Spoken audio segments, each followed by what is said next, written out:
वहीं रहो, अब मायके मत रहो, ससुराल जाओ, वहीं रहो, उनकी छाती में मूंग धरो, सास की छाती में मूंग धरना।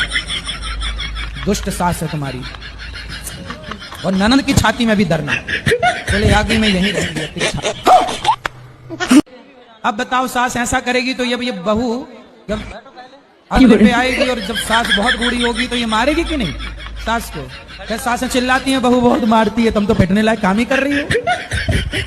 अपने टाइम पे उसको सता रही हो, बहू को बेचे से पिटवा रही। बहुत सारी सासें ऐसा तिगड़म खेलती हैं, बेटे को बहुत सी सासें ऐसी होती हैं जो बहुओं को पिटवाती हैं और मज़े लेती हैं, फिर बुढ़ापे में वो सेवा क्यों करेंगी भाई?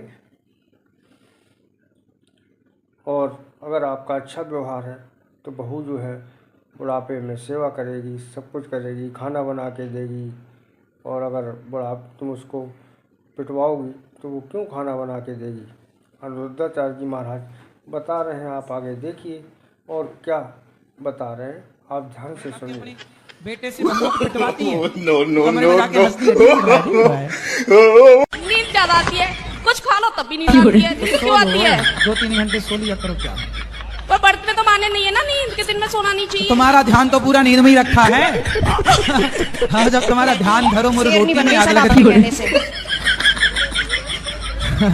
शेरनी बन गई अब। तो पति सुरक्षित है कहीं शेरनी से? पहले सब लोग मुझसे कहते थे तो मैं रोती थी, हाँ, लेकिन उन्होंने मुझे रुला रुला के इतना मजबूत कर दिया है कि अब मैं सीधी दहाड़ मारती हूँ। तो वो लोग रोते होंगे अब। गोपाल जाना तो कहती तुम तो अनिरुद्धाचार्य जी की दीवानी हो, बहुत उल्टा सीधा बोलती हैं। तो बोले तुम रावण की दीवानी हो जाओ। तो तुम रावण की दीवानी बन जाओ, गुरु जी कह रहे हैं। और गुरु जी खूब इस कथा में, प्रवचन में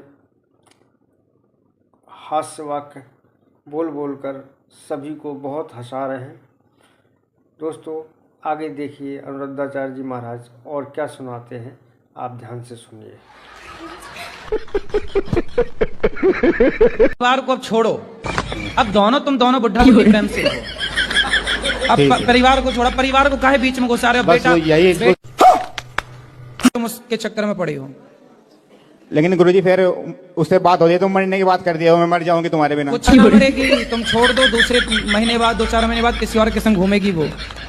ऐसी कितनी मरी, कोई मरा कि वो मरेगी।